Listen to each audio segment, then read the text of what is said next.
haddaba aqoonta galbeedka taalla wadanadan taalla aragtida qofka muslimka marka lagu eego waxay isugu jirtaa waa waxtar adduun oo qabashna wata dakhalna wata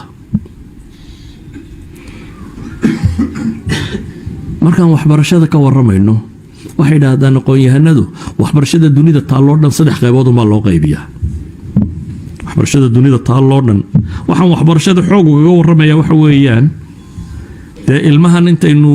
iskuul geyno ayna wax daba ku darsanin saawgeed waxaan rabaa inaan tilmaamo waxbarashadu khatarteeda iyo waxa loo dhigaa wuxuu yahay iyo natiijada productka soo saartay saynu arkarno علومتا بيدادين دونيدا تالا waa 3 qaybood qayb waa la kala qarsadaa la ismana siiyo sinaba la isuguma ogolaado basaasnimada dunida ugu weyn iyada ka dhacda qaybna waa la isku qasbaa sanka la iska galiyaa waa la isa siiyaa waa la maal galiyaa qofka baranaya qaybna waa la kala gataa baydaada waxbarashada dunida taalla bay dhamaan 3 qaybood qaybta koowaad aan sinaba la isu siin waxay dhamaan waa culuum siyaada waa culuumta keenta wadan inuu dhaqaalaha dunida ama hogaamiyo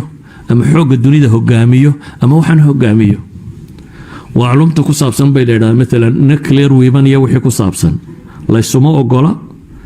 cidii xariiqdeeda xaggeeda soo eegtana hadii la tumi karo waa in la tumaa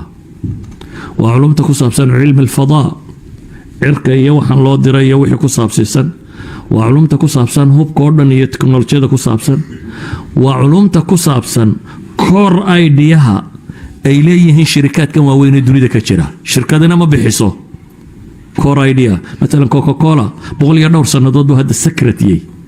oo ay leeyihiin markasta dunida 2 qof oo qura og xataa waxa meesha ka jiro oo dhan meel bay ku qarsoontay bangi bay taallaa 2 injineer oo qura loo sheegaa waxaas la isugu qaldo that's all cid kale ogi ma jirto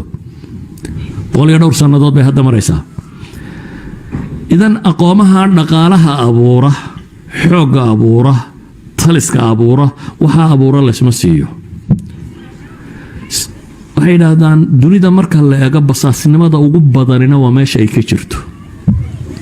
waxa ugu badan la isbasaasaa waa in aqoon la xado waliba bay leeyihiin waa meelaha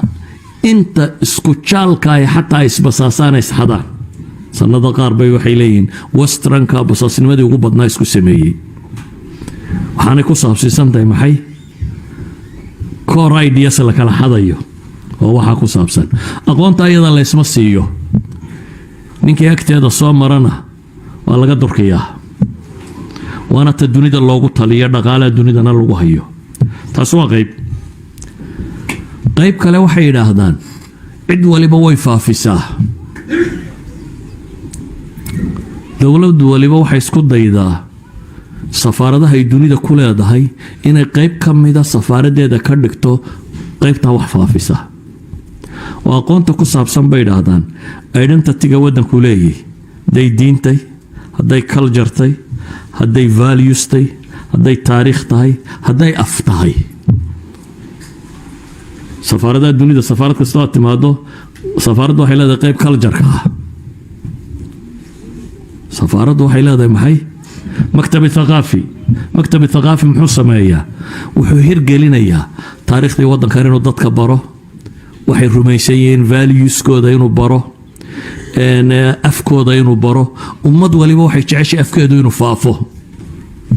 oo dunida gaadho qaybtaasi bay yidhaahdaan wadan waliba deeqsi buu ku yihi dunida inta kale diintiisa iyo dhaqankiisa iyo afkiisa iyo valueskiisa imka western oo dhan baad maqlaysaa waxay leeyihiin xuquuqul bini'aadamku ku xidhan yahay donorsku waxay bixinayaan xuquuqda la sheegaya waa maxay waa afkaarta reer galbeedku rumaysayin ama LBGT ama kande ama waxande waxoodaas ku xidhan yahay deeqaha la bixinayo waxa la samaynayo politicska booska la iska taagayo idan waa valueskoodii bay faafinayaan waa xun iyo waa saniya kaas iska damayso waa valueskoodii bay faafinayaan wadan waliba wuxuu tijaabinaya afkiisa sidoo noqon lahaa maxay of international oo dunida laga yaqaano wadan waliba wuxuu raadcaynaya taariikhtiisa sidii loo baran lahaa ay noqon lahayd kaana shaka la iska geliya wadan waliba inuu maal geliyo waana meesha ugu badan ee wasaaradda waxbarashadu qabato higher education marka laga yimaado wasaaradda waxbarashadu waxa ugu weyn ay qabataa waxa weeyaan culture iyo values iyo afka iyo dhaqanka iyo diinta iyo aragtida ay dadku leeyihiin inay ilaaliso oo dadka la baro qaybna bay yiraahdeen cilmiga kamidi waa qaybta bini'aadamku wadaago oo waa la kala gataa iyada lacagtaada dhakhtarnimada iyo injineernimada iyo waxyaabaha kale aynu sheegno idaarada iyo handasada iyo waxa la kala barto oo dhan jaamacadka fiigaaga hadaad la baxdo waa maxay